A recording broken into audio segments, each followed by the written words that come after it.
इस वक्त की बड़ी खबर सामने आ रही है। नहीं रहे अरुण जेटली। जी हां, पिछले 9 दिनों से लाइफ सपोर्टिंग सिस्टम पर एम्स अस्पताल में भर्ती थे। पूर्व वित्त मंत्री अरुण जेटली का निधन, लगातार हालत नाजुक बनी हुई थी, किडनी की समस्या से पीड़ित थे। 67 साल की उम्र में अरुण जेटली का निधन, उनके निधन के बाद से बीजेपी सरकार को बहुत बड़ी क्षति पहुंची है। जी हां, बीजेपी के बड़े दिग्गज नेताओं में से एक थे अरुण जेटली। साथ ही साथ बीजेपी के तमाम नेताओं के साथ भी उनके काफी अच्छे ताल्लुकात थे, काफी अच्छे संबंध थे। वहीं इस वक्त हमारे साथ फोन लाइन पर जुड़ चुकी हैं दिल्ली से रितु सिंह रावत। जी रितु जी, जिस बात का डर था, जिस बात की आशंका जताई जा रही थी कि लगातार उनकी सेहत में गिरावट, उसके बाद आज खबर अरुण जेटली नहीं रहे, किन शब्दों में आप उन्हें श्रद्धांजलि देना चाहेंगी?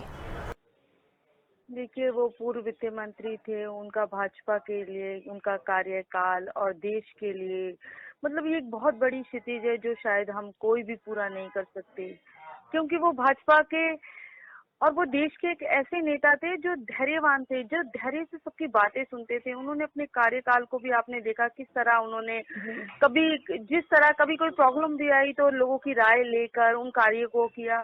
तो ये उनमें एक बहुत बड़ी बात थी, क्योंकि वो नेता थे, लेकिन भाजपा के नेता होने के बाद भी वो सभी नेताओं से बड़ा अच्छी तरह मिलते थे। तो मतलब भाजपा के 2 नेता 1 महीने में चले गए। सुषमा स्वराज जी जानती हैं कि किस तरह की एक कद्दावर नेता थी भाजपा की, और अब अरुण जेटली जी। तो ये भाजपा के लिए और पूरे देश के लिए मतलब भरपाई करना इनकी बहुत मुश्किल है। आज मतलब बड़े दुख की घड़ी है, और भाजपा के लिए तो परिवार का एक सदस्य चला गया। अभी सुषमा स्वराज जी चली गई, उससे पहले अटल जी चले गए, पारिक सर चले गए। तो ये सारे लोग वो थे जो राजनीति में माहिर थे, और राजनीति को इन्होंने सिर्फ परिवार समझा। राजनीति अगर किसी के लिए की, समाज के लिए करी, तो एक परिवार के लिए सोचा कि परिवार की तरह उनके लिए काम किया। तो इनकी भरपाई करना तो मुश्किल है। जी बिल्कुल, बहुत बहुत शुक्रिया रितु जी हमारे साथ जुड़ने के लिए। वहीं अरुण जेटली की बात करें तो जबरदस्त प्रवक्ता के तौर पर उन्होंने अपनी पहचान बनाई। अद्भुत रणनीतिकार के रूप में जाने जाते रहे हैं। इसी के साथ भारतीय जनता पार्टी में हर गुजरते दिन के साथ उनका कद बढ़ता गया।